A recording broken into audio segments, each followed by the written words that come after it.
ለዓለም የቱሪዝም ቀን በሰላም አደረሳችሁ።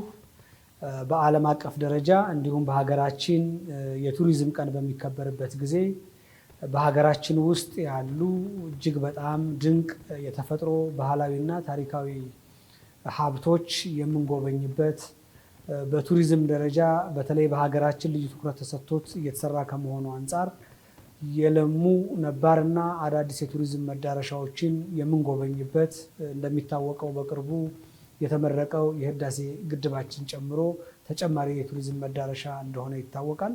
በተመሳሳይ በቱሪዝም ዘርፍ ተዋናዮች በመላው የሀገራችን ህዝብ ዘንድ የቱሪዝም ዘርፍ ያለው ማህበራዊ፣ ኢኮኖሚያዊና የተለያዩ ጠቀሜታዎች ሁለንተናዊ ጠቀሜታዎች በህብረተሰቡ ዘንድ ይበልጥ እውቅና የሚያገኙበት ግንዛቤ የሚፈጠርበት እንዲሆን እመኛለሁ። መላው ኢትዮጵያውያን፣ ትውልደ ኢትዮጵያውያን፣ የኢትዮጵያ ወዳጆች ኢትዮጵያን በመጎብኘት የኢትዮጵያን የቱሪዝም ሀብቶች በማስተዋወቅ ዕለቱን እንድታከብሩ አደራ ለማለት እወዳለሁ። መልካም የቱሪዝም በዓል ይሁንልን። አመሰግናለሁ።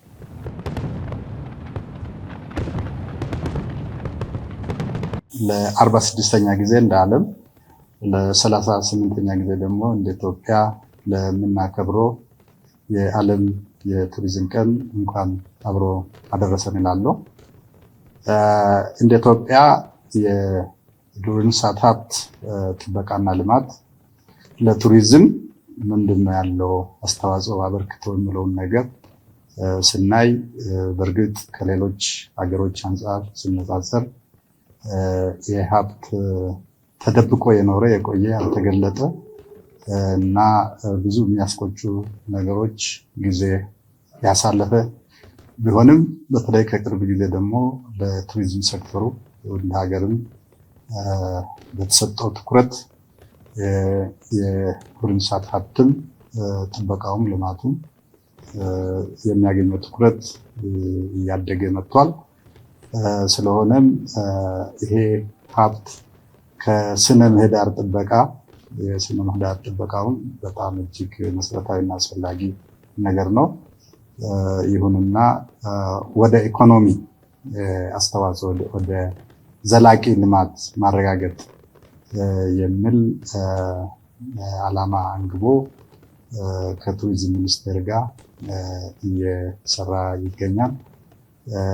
ሀገራችን በዚህ ሀብት የታደለች በርካታ ብርቅዬ እጽዋት እና እንስሳት ዝርያዎች የሚገኙባት በመሆኑም በዓለም አቀፍ ደረጃ በብዝሃ ሕይወት ሀብቷ ታዋቂ ከሆኑ ሀገራት መካከል በመጀመሪያው ረድፍ ላይ ተሰልፋ የምትገኝ ቁጥራቸው ደግሞ ቀላል ያልሆኑ እነዚሁ የእጽዋትና የእንስሳት ዝርያዎች ከሀገራችን ውጭ በሌሎች ሀገሮች የትኛውን ምድር ላይ የሌሉ ይሄ ሁሉ እንግዲህ አንድ ላይ ሲደመር ሀገራችን ከቱሪዝም መዳረሻነት አንጻር እጅግ ተመራጭ የሚያደርጋት ይሄ ሀብት እንግዲህ ተደብቆ ከቆየው ተገልጧል። ስለዚህ ወደ ትሩፋት እየተቀየረ ይገኛል። በመሆኑም በርካታ የስራ ዕድል ምንጭ እንደዚሁም ለሀገራችን የውጭ ምንዛሪ ምንጭ ሆኖ ለሀገራችን አጠቃላይ ዘላቂ የኢኮኖሚ እድገት የበኩሉን ትልቅ አስተዋጽኦና ድርሻ ያበረክታል። መልካም የዓለም የቱሪዝም ቀን። አመሰግናለሁ። መላ ኢትዮጵያውያን እንኳን ለዓለም የቱሪዝም ቀንና እንደዚሁም ደግሞ ለኢትዮጵያ አዲስ ዓመት በሰላም አደረሰን።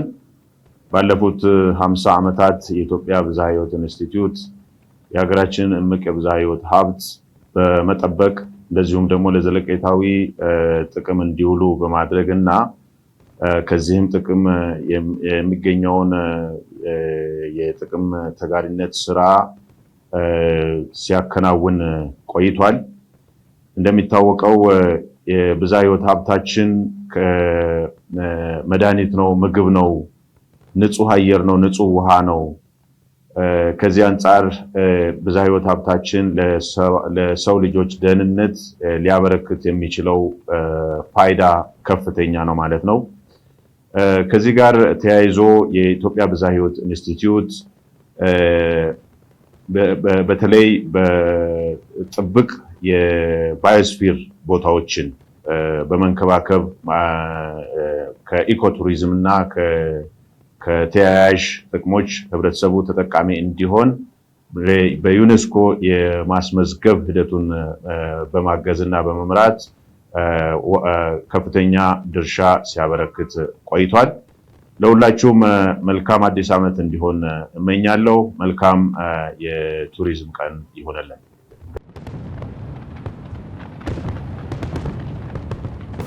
ለዓለም ቱሪዝም ቀን በሰላም አደረሳችሁ።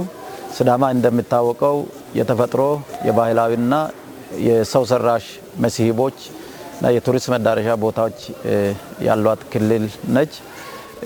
የሃይማኖታዊና ባህላዊም ኩነቶች በስፋት ይካሄዱባታል። አካባቢው በዳኤ ቡሹ የማህበረሰቡም እሴት ባህል ለጉብኝት የሚጋብዝ እንደመሆኑ መጠን ሲዳማን ጎብኙ። በድጋምም ለዓለም ቱሪዝም ቀን እንኳን በሰላም አደረሳችሁ፣ በሰላም አደረሰን ለማለት ፈልጋለሁ። አመሰግናለሁ።